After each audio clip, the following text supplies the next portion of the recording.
Hey girl, I want to catch your wave, and welcome back to Finway Productions, where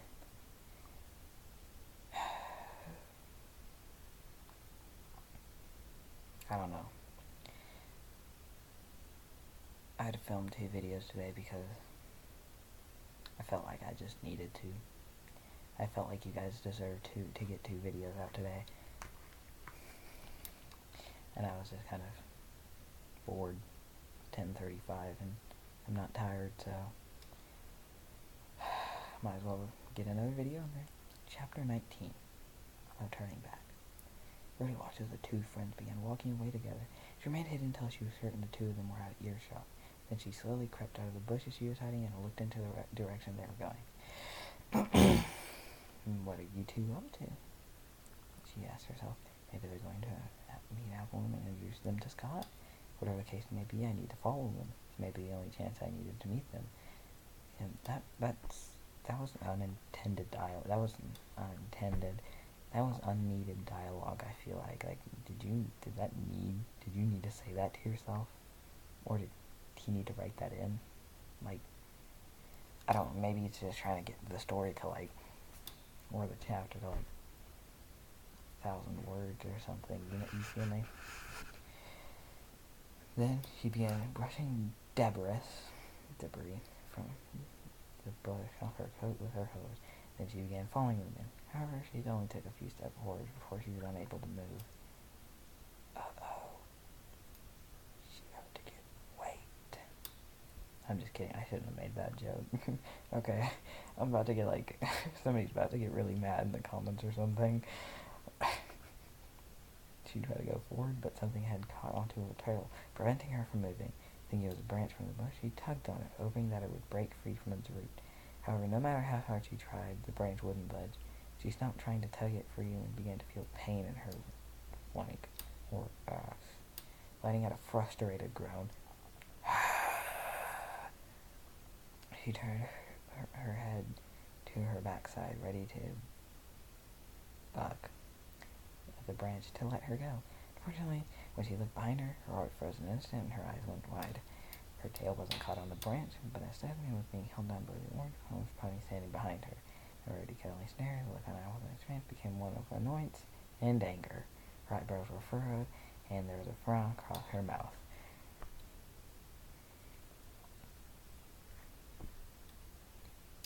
Did she sit there for hours too? So now we have 3 people that sat in the bushes for just hours.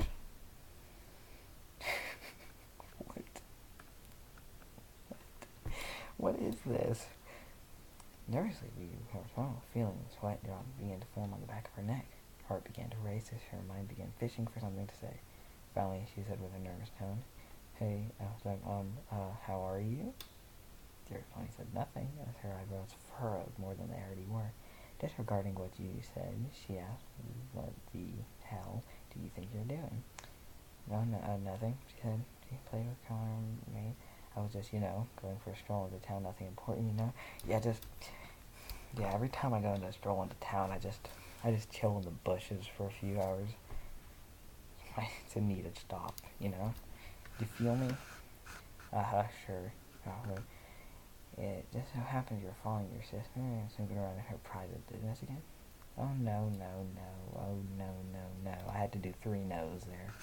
Of course not. She said, trying to force a smile.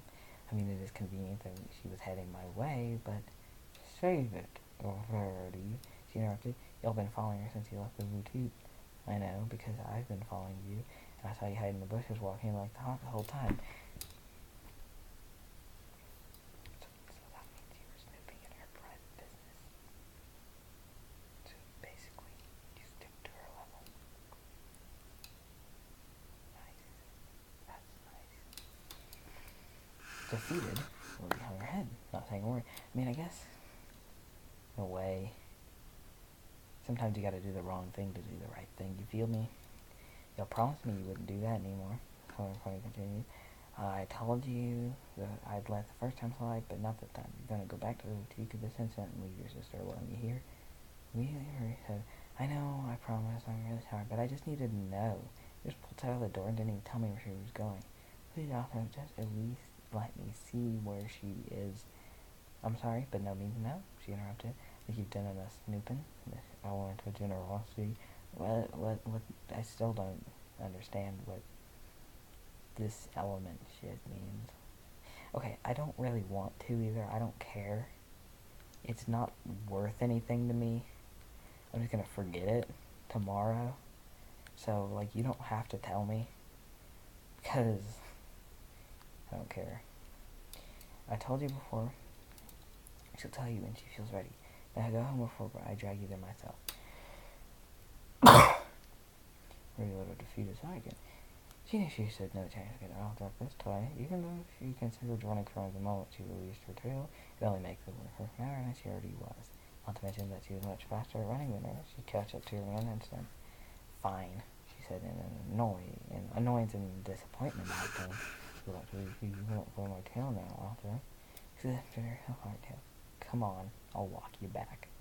You're too kind, he mumbled flatly. Man, get flat-toned.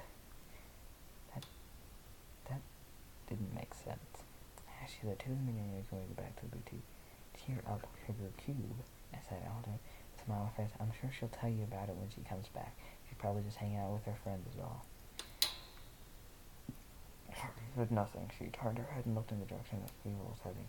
As much as she wanted to continue following me, she let out one finally defeated sigh, turned her head straight, and continued to walk back to the boutique with Aldo.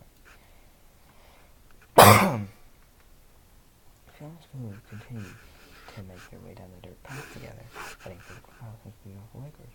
All the while they were silent, not making eye contact with one another, maybe because she was still trying to figure out how she was going to break the news to her friend. Spoo was quiet because she didn't know what to say or was going through her friend's mind at the moment, whether it was fear or anticipation, or specifically couldn't tell, but she knew it had to be something very important, so she needed to talk to her alone about it.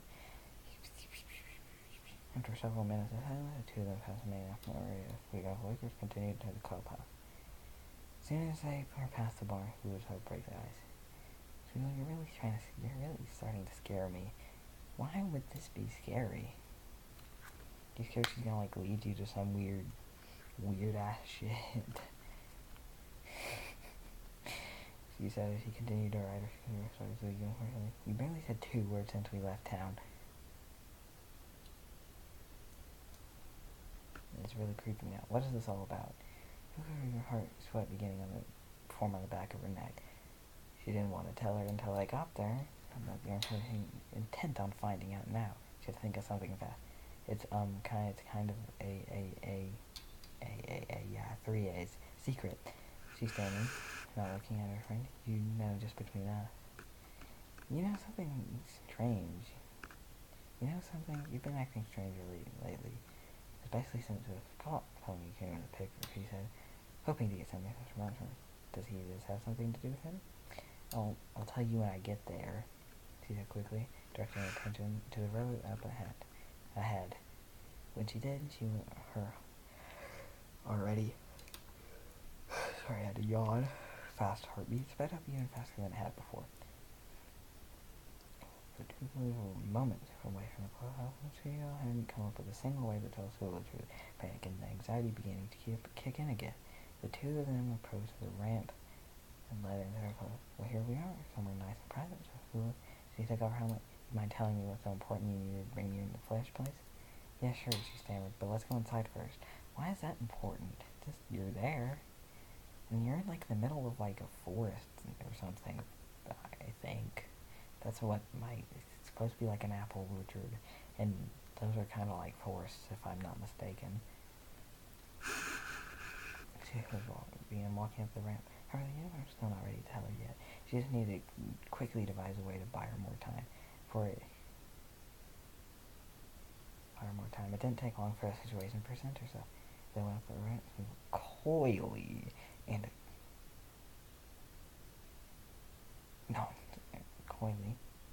knocked Scooter with her hind leg. I think I skipped a word in that sentence, but I don't really care. Their hind leg, causing it to fall over. They heard the muffled clank of Scooter that fell on the grass. Beneath them, the two of them turned their heads and looked at it. A few seconds had passed before the I directed her attention to her friend. Her eyebrows furrowed. Pretty obvious that she was on the cousin's wall. Whoops. She forced him off. Sorry about that. You go ahead, I'll get that for you. Deciding not to question any more of her strange actions, and muffled, whatever, trotted a threat, entering the clubhouse. She leaned against the tree, supporting across the middle with a deep yet shallow breath. Noticed easing her rapid heart.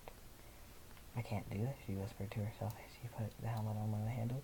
I just can't do this. This was a mistake. I should call the whole thing off. There's no turning back at this point, as the chapter name says. No sooner did the words leave her mouth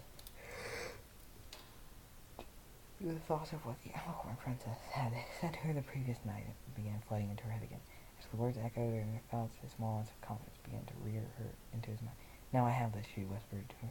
She began making her way up the ramp. There's no turning back now.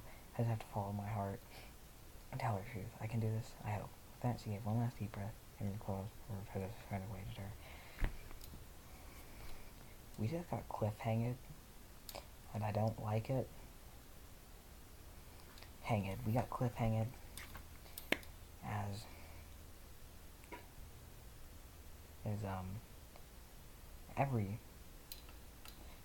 everybody in the comments points out.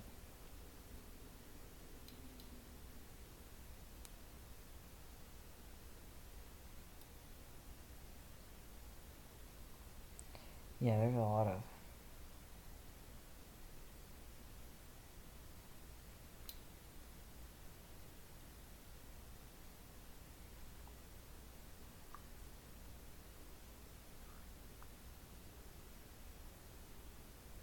yeah.